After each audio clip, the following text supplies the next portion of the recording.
Hey, what's going on, everyone? We've got Lavan Jeyarupalingam here today, and he is the author of Hooks on Demand. And today we're going to be talking a little bit about his journey with copywriting, and he's going to give us some golden nuggets, I'm hoping. And how are you doing, Lavan? Yeah, very good, man. Very good. It is Friday afternoon, which means pizza and movie night with the family. So I'm looking forward to it. How are you, man? Good, man. I love pizza movie night. That's going to be sweet, man.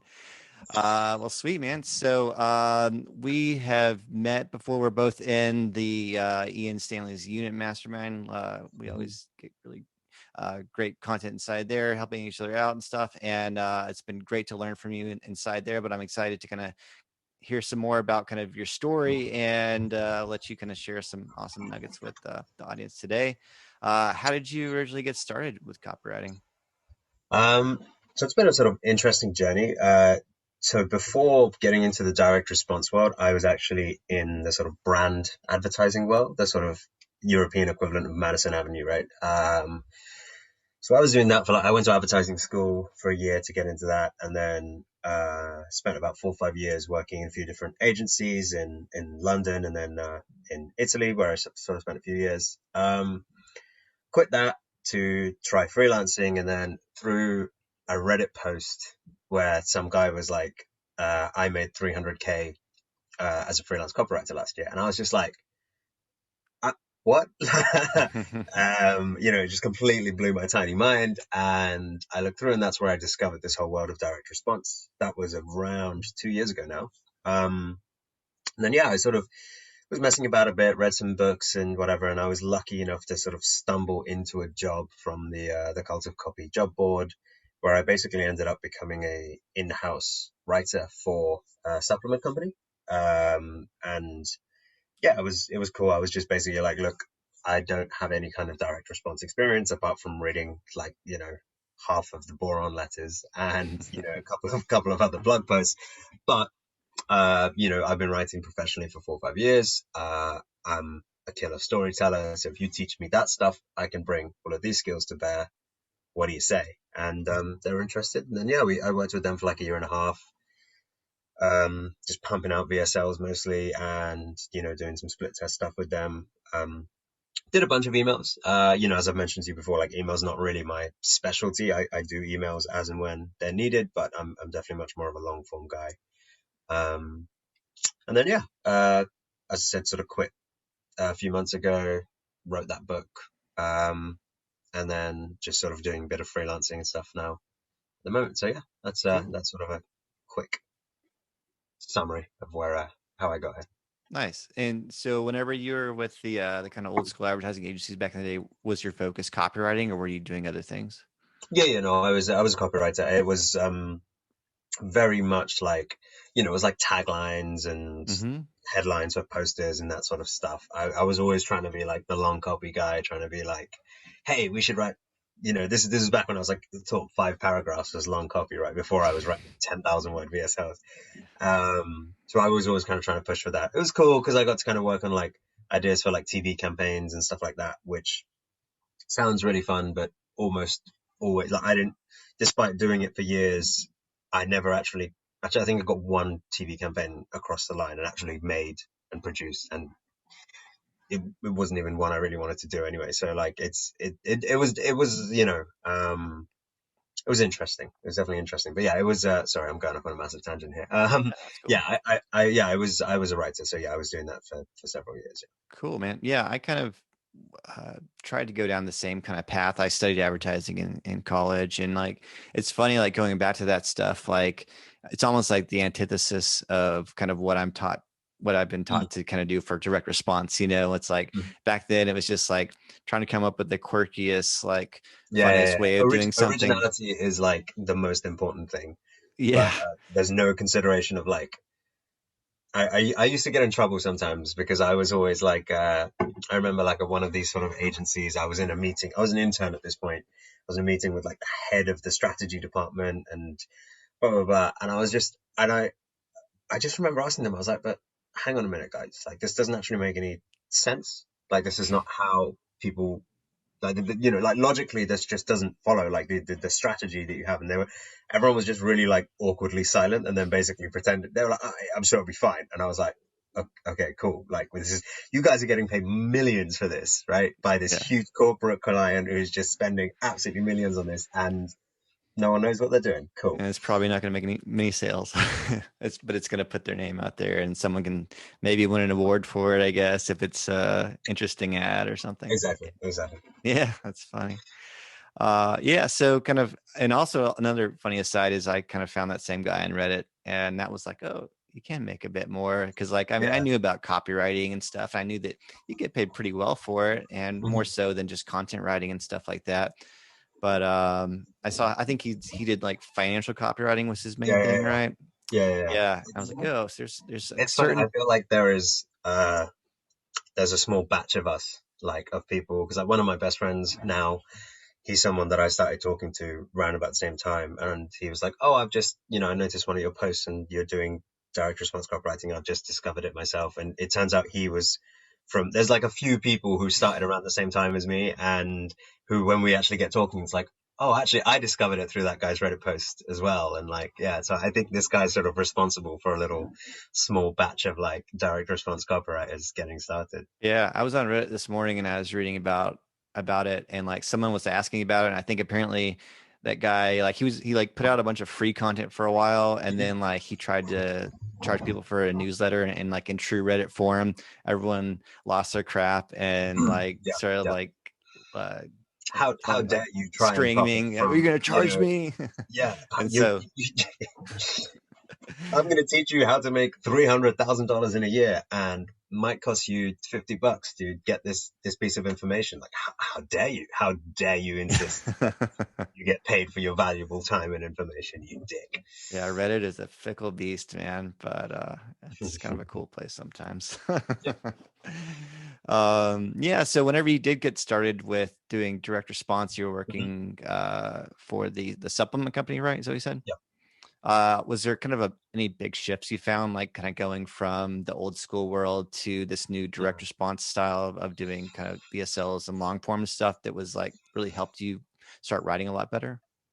Yeah, I mean, there was quite a few. I'll sort of try and sort of keep it short. But first of all was just the idea of using templates and swipes and structures, right? I came from a world where originality was king, and the idea of like copying someone else, I was just like, this is weird. Why would you do this? This is, you're not really writing. It just kind of felt like I was just bullshitting. Um, and it was really, funnily enough, Ian, who sort of helped nail that home for me, just as he always does, right? Where he would be talking about something and they would just throw out some little sentence as if it's just some casual thing, and you're sitting there quietly with like your mind being blown by this like massive epiphany that completely reshapes everything, right? Um, and he said this thing of just like, imitate until you're successful and then deviate, right? Hmm. So the idea that basically it's like copy what works until you are successful, and at that point is when you try and do something different. And for me, that just sort of brought together these two different worlds, because there's this, this sort of super creative world that I'm from, where I'm just like, I don't think that it just works this way. I think this is stupid. Like, originality for originality's sake is just pointless. But I also don't believe that you can be successful and do great things just by reiterating and rehashing the same stuff over and over and over and over again, right? And for me, what Ian said just made perfect sense, because it's the meeting point between those two worlds, where it's like, yes, in order to be successful, you need to copy other people, because then you can see the matrix, right? You can see all of the underlying elements of what makes everything work. And then the creativity is what comes as when you understand the rules. It's that whole thing's like, you need to know what the rules are before you can break them, right? Yeah. And that's what it is. So that understanding that I had to copy and copy people to understand before I could start deviating was a big one for me, because I balked at it in the first few times. They were like, hey, we already have a copy template that works, we just need you to do the research and then rewrite it using the same template. And I was like, no, guys, don't worry about it. I'll write this whole crazy old story based off this and that. And they were like, okay, cool, we'll try it. And it absolutely bombed. And I was just like blown away, because I was like, but my story was way more creative. And they were like, yeah, but this sold several $1 million worth of product, so you should probably just copy that, right? that was a big one. Simplifying my language. I mean, this is again standard for anyone who's heard of it, like Hemingway, and all that sort of stuff. Again, sort of coming from, I did English at university. I'm from the UK, where we all talk a bit, it's all just a bit more fancy anyway. And so having to kind of dumb myself down was how I saw it. But then the more I did it, the more I realized that simple writing is a tool that allows you to write better. Because now when I read some of the stuff that I used to write before, whether it was copy or fiction writing, I'm like, what is this convoluted mess that I have to read like 3 times to understand what you're saying, right? Like Eugene Schwartz is the god of this, right? And if you read even like, in The Brilliance Breakthrough, for example, I love the way that he has these really short, clean, neat sentences, but writes absolutely poetically with them. But at the Mm-hmm. same time, you understand everything and it has the effect. And that's what, sort of what I think every writer really should be aiming for. Because again, it's the truth is found, for me anyway, is never found in the extremes. It's found in the middle, right? So I do think that there is a lot of the most successful writers that I know love writing, right? Like for the sake of writing, right? Dan Ferrari, I was lucky enough to be mentored by him for a few months, and that's his thing. Like, he's a marketer and he loves all the nuances and this and that, but he just loves the craft of it. And I think that's what a lot of newbie writers end up kind of in one of two camps, where they're either just like, I don't care about the craft, it's just about the formulas, it's just about trying to make sales. And then there's the ones who are like thinking that they're the next Hemingway. And it's like, you need to bring in elements of both. You need to understand that we're not artists, we're advertisers, but at the same time, you need to understand that there needs to be creativity, there needs to be some fun and poetry to it, because that's what people like.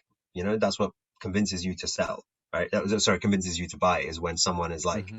being interesting, being fun. Like everyone loves Gary Halbert and talks about this and that about him, but like if you read his copy, if you read his letters, it's fun, right? It's just Right. you It's find yourself entertainment. laughing, and it's entertaining. I mean, Ben Sutton talks about it all the time of his infotainment thing, and Daniel Throssell, that's his whole thing as well, like with his sort of hilarious parallel welcome sequence and all this sort of stuff, right? It's writing with personality, but without sacrificing clarity and without sacrificing simplicity, has been an interesting journey that I'm still, still learning, still sort of end up struggling going one way or the other. So yeah, to bring it back, simplicity, using existing structures, um, mentorship, I guess would be number 3. Yeah. It's just, like I was lucky enough that in that job, as I said, I got trained by Dan, but also my copy chief was really good. And I also kind of came up with this theory of like, you should always be being mentored and mentoring, because I realized that was when I was the moments when I was like being helped by someone and also helping someone else, is when I was growing the most quickly, right? So having someone who was teaching me stuff, looking over my copy, and then helping other people looking over their copy, even in like an informal situation where I was helping friends or whatever. That's what allowed me to grow quicker, is in those periods, because you're just, that's the thing they teach you in like school and university. It's like when you teach other people is when you learn better, right? Mm-hmm. And so I think if you have a mentor and a mentee, even if it's not something officially like that, then that definitely speeds things up. I love that, man. Yeah, yeah. So, that's something I kind of forget sometimes. And like in the past, I've kind of had content where I've taught things, and like in like writing the book that I'm writing right now. It's just been so great to go back and just like map out this stuff, and it's like, oh yeah, I forgot it. I even forgot about this. Even though I'm Yeah, teaching you about, forget you knew I'm stuff. not using as much as I should be, or something like that. And then Mhm. it just it really helps you, and it helps you kind of solidify what you're teaching as well, and helps other people as well. So yeah, I totally agree. Ian talks about, and I know he said he got the idea from somewhere else, but Ian talks about how, the reason he loves presenting and teaching and talking is because it's a way for him to think out loud. So when he's teaching, he's running through, and I realize like that's actually exactly what I do. I love giving people advice on stuff, because often I end up walking away with more clarity and more understanding of myself and the things that I'm talking about. Hmm. and end up sort of learning from myself, because you're just sort of like, by having to articulate something out loud to another human being, you are sort of forcing yourself sort of through, you're forcing a thought, an idea through the ringer, right? And you're just like, okay, well, this has to make sense, because if it's easy for stuff to make sense in your head, right? Anyone who's had an idiotic thought that when they sort of spoke it aloud, they were just like, oh, okay, this made sense in my head, but this doesn't make sense in real life, right? Yeah. And it's exactly the same thing. It's like that when you teach, you're kind of forced to say it out loud, and so you're forced to put ideas and thoughts and whatever through, and yourself through the paces, in order to make sure that it does make sense. And yeah. Yeah. I think that could probably make sense for a lot of people, even if they feel like they're still like at maybe a lower rung. They're not, if they don't feel comfortable teaching yet, they're still going to be ahead of somebody. Yeah. And I mean, let's not say maybe they couldn't go out and sell one of these $2,000 course of something they just Yeah. picked up when they're just learning, but Please, maybe please they don't do could that. help someone else, like start a little Facebook group or shoot Yeah. little videos about what they're learning or something, and that Yeah. would do the same I mean, I'm a thing. big fan of the idea of paying it forward. The more that I help other people without any kind of agenda, the better things happen to me. I'm not like a spiritual person who believes in karma or any of that stuff, but I just do find, I feel like just the energy that you give off, you know, it's reciprocal. So, what I do, like I've had a few juniors like approaching me like, hey, can you be my copy chief? And I'm like, yeah, nah, I don't have anywhere near the sort of time or whatever to commit to it properly, because I feel like if I'm going to be your coffee chief, if I'm going to get paid for something like this or take a cut of your, what you're Hmm. earning, I need to be available to you, and I'm not really in that place right now. But there are a few people, like some of the junior guys, who I've kind of built a bit of a relationship with and a friendship with, where I tell them like, look, man, I'm not much further along in the journey than you are, right? I'm not an A-lister by any means, but here's what helped me. And even honestly, like, this is what I would say to sort of new guys looking to sort of mentor people: find a couple of friends who are at the same level as you, and check each other's copy, because even when I do find like stuff that I don't notice in my own copy, I'll notice in someone else's, right? Yeah. So the easiest way to do that is find a couple of other newbies who are just getting started like you, same sort of level, check each other's copy, and that's going to teach you a lot and teach them a lot, and it's going to feel good. Cool, man. Yeah, I totally. That's awesome. So I guess kind of getting back to kind of the writing aspect of things. I know in your book you talk a lot about kind of like good ways of coming up with content. So maybe if someone's kind of trying to come up with content for email and stuff, and they're maybe having a bit of trouble, do you have any kind of like tips or suggestions for that? Sure. I mean, well, that's kind of the essence of what the book is. It's about sort of it's a formula for creativity, right? So it's all that, like I said, the advertising world is all about originality, and whilst I think there's sort of a lot to turn your nose up at in that world, there's also a lot of, they've been successful for a reason. They make so much money for a reason, right? So there's a lot to be learned from them. So without giving away my entire book, the things that I would say is just be curious, constantly. Like, creativity and ideas are not had in the small spaces where you sit and you write, right? Like, there's just like, creativity is a constant process that should be happening in your mind and is happening in your mind. You just have to notice it and foster it. So it's like, you can't expect that you do nothing to make yourself feel creative, and then when you sit down, you can't just turn it on, right? It's something that you have to kind of be always working on. It's like,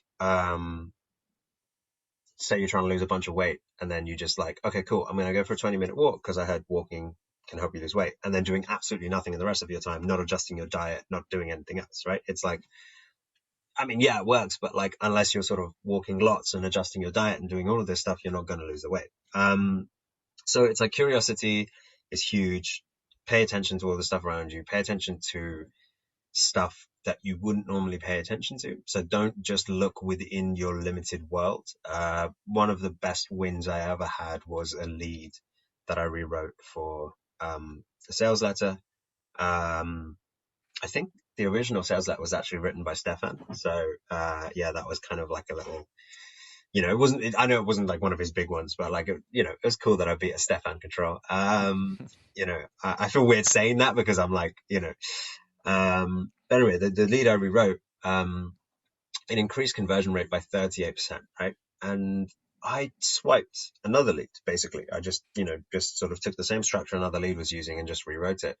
But the lead that I was writing for was in the health space, and the lead that I used was from the dating space, right? Okay. And the thing is that, like, it's very easy to, you consume yourself in the industry that you're in, and even something as simple as just hopping across the aisle to like a slightly different industry and seeing. Obviously I had to completely change it up because it can be like, hey bro, you want to get some chicks. It's not gonna be like, hey bro, you want to solve your health problem. Like, that's not gonna work. But Yeah. the essence of what he was doing, how he was using curiosity and how he was doing this and that, by looking at that sort of underlying structure and using that. So yeah, look outside your comfort zone, look outside your niche, look outside direct response, and look outside advertising, right? What people, things, anything that is causing a reaction is something that is in some way triggering emotions in people, and therefore something you should pay attention to.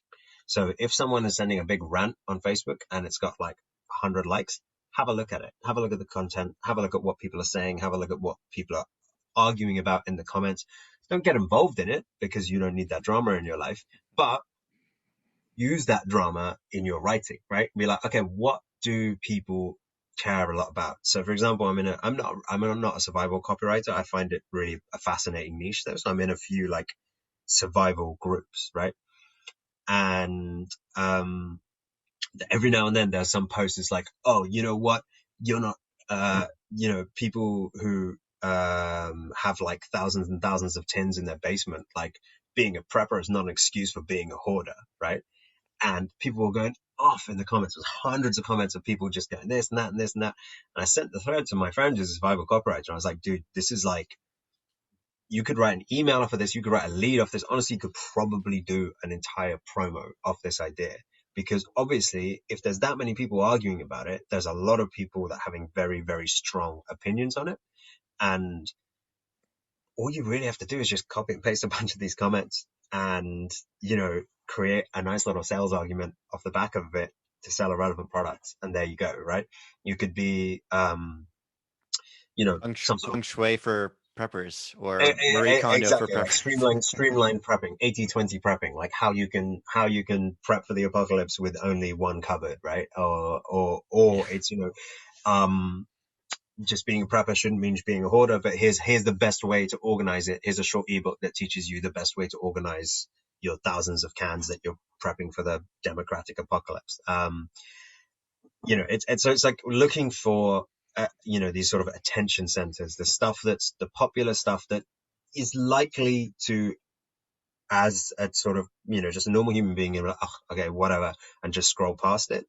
Stop, because actually loads and loads of people are interacting with it for a reason. So even if you don't understand it, there is a reason it's triggering these emotions in people. And your job as a copywriter is to be able to trigger and understand the emotions of people, even if you don't understand it, right? Like, even if you don't have, like, I've sort of mostly been writing in the health space, right? I have not had 90% of the health conditions that they're talking about, right? But Mm-hmm. I am able to understand it or I force myself to understand it. I try and find a way to sort of understand it because that's what gets me paid. So yeah, I would say, like, just paying attention to the world around you. Creativity is honestly coming up with ideas for content. It's just really easy. The universe is throwing them at you constantly. You just need to be paying attention, and you need to fucking write them down, man. Like, so many people don't Yeah. write the ideas down. Like, I have about 4 or 5 different types of notes in my phone of just lists of just like interesting quotes, funny things that happen to me, cool stories that I hear, just random little memes and tidbits or whatever. And a lot of the time it's so easy just to be like, haha, cool, I could totally do an email of that and then forget about it. Yeah. Whereas if you have it in a note, then when it comes down to, I need to do my emails today, you don't have to think. You just open up that note, have a little scroll through the ideas that you have, find something that resonates, boom, off you go. Yeah, totally agree with that. It's great to have just a little, like a moving list that you can always have access to, and Mm. things are happening, like you said, all around you every day. Just open your eyes. It's out there. Yeah. I like that, man. Yeah. So one, congrats on the split test win on the control from Stefan's thing. But do you have any other kind of secrets to getting big wins of split test for people? Sure. I mean, one thing you'll notice about all this stuff that I talk about is none of this stuff is my ideas. It's just stuff that other people have taught me. This is going then to Dan. Dan talks about this quite a lot. Dan Ferrari, obviously, in like a lot of his emails. He's mentioned this, and it was something that me and him talked about in depth quite a few times, because round about the time because he was the one who helped copy chief me on that particular lead, right? So can't take full credit for it. But like he always says T is for testing, right? And he says like you have to test wide and you have to test deep, and you have to know when to test wide and when to test deep. So what he means by that, for example, is when you're testing wide, it's like testing different angles, testing different pain points, testing different emotions. And then testing deep is like tinkering, slight rearranging, trying to change this word or that word, right? So, testing wide is like, okay, do we talk about, does the headline start with a personal story, or does it start with a stat, right? Does it start with social proof, or does it start with, a promise? And those are those are big, wide angle stuff that you're going to start with that stuff, right? It's like, okay, you want to try and it's the sort of throw spaghetti at the wall, see what sticks. This is usually the start of the promo where you're like trying to get the numbers to work, trying to make sure that you can run it profitably or whatever. And then once you found an angle that works, you want to go in deep. So you're like, okay, so we've started with this personal story. It's done well, but what if I change this and what if I change that? So for example, one promo that we did, I don't want to talk about details because obviously it's for a client, but like they changed the word, it was Harvard or Stanford or whatever university it was, right? And changed that university name, blah, blah, discovers, blah, blah, blah, blah, blah. They changed the Stanford to like top university or Ivy League or something like that. I can't remember what now. And they saw a 30% increase in conversion. That's insane, right? Especially considering that specificity is meant to be more increasing conversions more, right? So Most the more time, specific yeah. you are most of the time. But this is the thing, it's like it's all and that's why Dan says it's like you can't. And so I think, I don't know if this is something he said or something I've sort of gotten from someone else, but like, it's kind of, I find it's quite cyclical, right? You start wide, then you go deep, and then you go wide again. You should always be kind of testing, and you should be testing lots of different kinds of things. So like, once you've been testing deep for a while, you should still then go and test wide, because you never know. You could actually be, one more test away from an even bigger winner that's just going to help you scale like an absolute monster. And then as a result of that, so when it comes to specifically emails, whenever I write emails, I always write 2 subject lines at least, because I'm like, okay. And depending on the size of your list and, the situation, your client, you can sometimes split test that stuff, right? And I was like, okay, I'll just try this and I'll just try that. And then one of the things that Dan said to me was just like, dude, you should be testing different things, right? Especially with something like an email, right? Like changing one word is not going to cause that big a difference. Like it could, but what you really want to be testing is, okay, cool. What if we had this super curiosity driven one and then this really pain point driven one? Or what if we talked about this pain point in this subject line and this pain point in this subject line? And it's one of those things that just, it sounds so simple when you say it out loud. Like when you're testing, test different stuff. But it was one of those moments where I was just like I said, like, oh, I saw the Matrix. And I just, ever since then, I feel like testing has come quite easily to me, because I'm just like, oh, it's literally just, I just need to stop and think about why I want to test what I want to test. And that's just sort of made it much easier. But, again, Dan was saying to me, is like anyone who tries to tell you that they know what the market wants, it does not know what they're talking about. Don't listen to them, right? Like even Stefan talks about it recently, like how he's written 3 sales letters. One's killing it, one's doing fine, one's bombing. Yeah. Even the best marketers in the world have no idea what really works, because people are complicated, And like I said, everyone talks about specificity, but being less specific in the headline was what caused higher conversion rates. And another thing people don't talk about is the fact that our ideas and our knowledge and our tests and all this stuff does not exist in a bubble, right? So before, when people decided that instead of saying you can earn up to 7 million by doing this, they realized that actually if you say you can earn $7,322,554.67 by using my system, it sounded less like a scam because it was just very specific. Because people were like, why would you say something so specific? It wasn't real.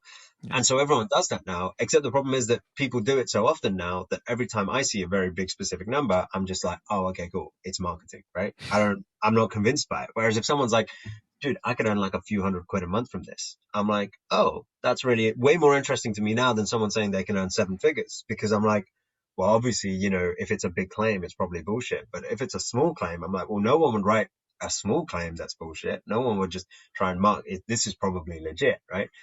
And this is the thing, is that the marketplace is constantly evolving, and whilst the fundamentals, like, splitting tiers for testing and write simply and all this sort of stuff don't change, what Ian calls the tactics, the sort of surface level stuff, which are very helpful, but they are constantly changing.